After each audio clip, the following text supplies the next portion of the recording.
Hello friends, welcome to Udumalai cooking. இன்றைக்கி நம்ம வீடியோவில் ஒரு ஹெல்த்தியான கீரை பொரியல் ரெசிபி தான் பார்க்க போகிறோம். வாங்க இப்போ எப்படி பண்ணுறேன்னு பார்க்கலாம். இந்த கீரை பொரியல் பண்ணுறதுக்கு கடாய் அடுப்பில் வச்சு காய்ச்சதும் எண்ணெய் ஊற்றிக்கலாம்.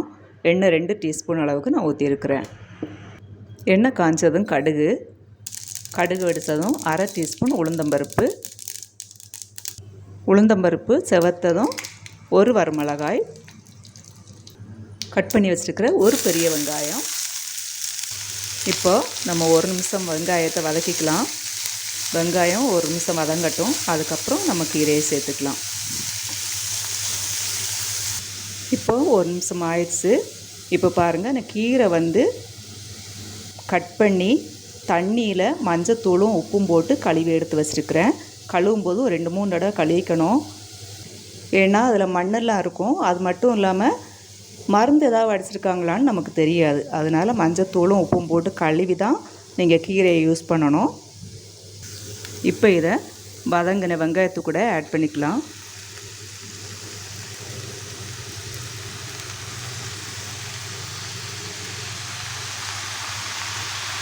கீரை சேர்த்ததுக்கப்புறமா 1 நிமிஷம் மிக்ஸ் பண்ணி விட்டுக்கிட்டு அப்படியே ஒரு 2 நிமிஷம் நம்ம வேக விட்டுடலாம். இதில் நான் தண்ணி எதுவும் ஆட் பண்ணலை. ஏன்னா கழுவுன டைமில் உள்ள தண்ணியே இருக்குது.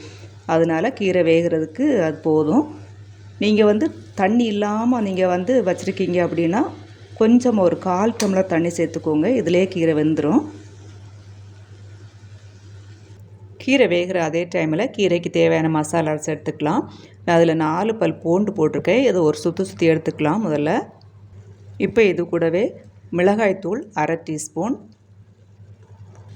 மிளகாய்த்தூள் கூட ஜீரகத்தூள் 1/4 டீஸ்பூன் சேர்த்துக்கலாம். தேவையான அளவு தேங்காய், நான் 1/4 கப்பு தேங்காய் எடுத்துருக்கிறேன். அதை இதில் சேர்த்து ஒரு சுற்றி எடுத்துட வேண்டியதுதான்.